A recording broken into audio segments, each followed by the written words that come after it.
Hi friends, మీరందరికీ కూడా నూతన సంవత్సర శుభాకాంక్షలు.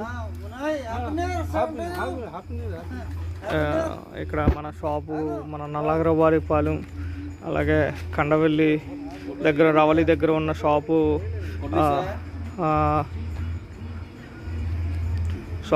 బయట అయితే డెకరేషన్ అయితే చేశారు. చూడండి ఎంత బాగా చేశాడు అన్నయ్య, చాలా బాగా చేశాడు.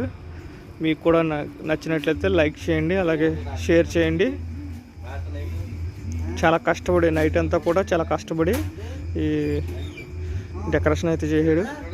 అడిగానే కాస్ట్ ఎంత అయిందని, 5,000 దాకా అయిందండి అని చెప్పుకుంటున్నాడు. బట్ డెకరేషన్ అయితే చాలా బాగా అనిపించింది. ఇది రవలి దగ్గర ఉన్న షాపు ఎదురుగా. మీకు నచ్చినట్లయితే లైక్ చేయండి, అలాగే షేర్ చేయండి, అలాగే సబ్స్క్రైబ్ చేయండి.